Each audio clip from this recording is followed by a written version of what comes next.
controlling the effects from something like the Exponent hardware controller can add a whole new layer of fun to the game. With these knobs and buttons right here, you can control the effects that we were just going through. If you take a look on screen, you've got a button, a knob, and a button used to control the first effect. Well, right here on the Exponent, I've also got a button, a knob, and a button. And those happen to be mapped directly to those knobs and buttons on the effect. So pressing this button right here is going to turn the effect on. You can see the button lights up and this effect becomes active on screen.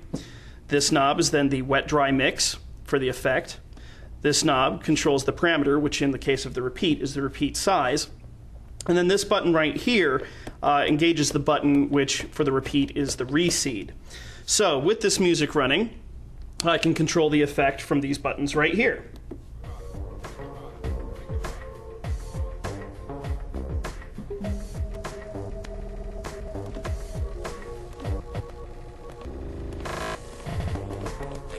Just like that. I can engage an effect, fade it out, fade it back in, resample, and then turn it off, and the music continues on as always.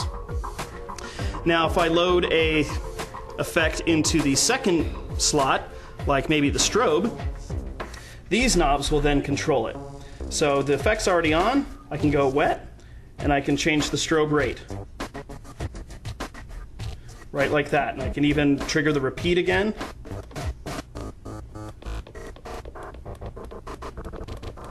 And then turn them both off. Okay, so with these 4 knobs and buttons, I'm able to control the first 2 effects. I can also control the third effect and the VST effect by flipping the switch on the front of the Exponent over to bank B. Now as soon as I do that, these knobs and buttons control effect number 3, and these knobs and buttons control the VST effect in the same manner that I already showed you. But the Exponent also offers you another way to control effects, and that's with the XY pad up here at the top. And what's really nice about the XY pad is that in some of the effects you'll actually get access to another parameter that you normally don't get just by using the knob and button on screen. For example, I'm going to select the filter, the dual filter effect, which is in the 3rd slot right now. This is the one that's either low pass or high pass, as we saw just a moment ago. Well, when I use the XY pad, dragging my hand to the left of center will do a low pass, and dragging my finger to the right of center will do a high pass. But if I move my finger up on the pad, I will increase the resonance of the effect. Check this out.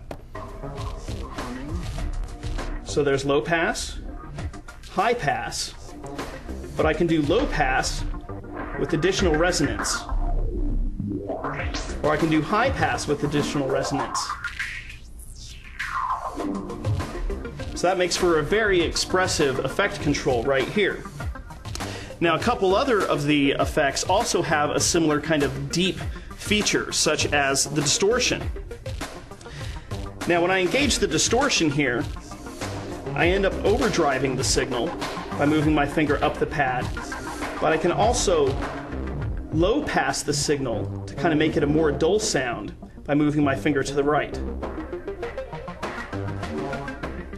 And if I switch the distortion into sample reducer mode, not only do I get sample reduction in the vertical direction, but I get bit rate reduction in the horizontal direction. So both bit reduction and sample rate reduction, super nasty lo-fi effects right here, just by dragging my finger across the pad. Other effects such as the flanger will give you more feedback to make the flange really nasty compared to its default setting.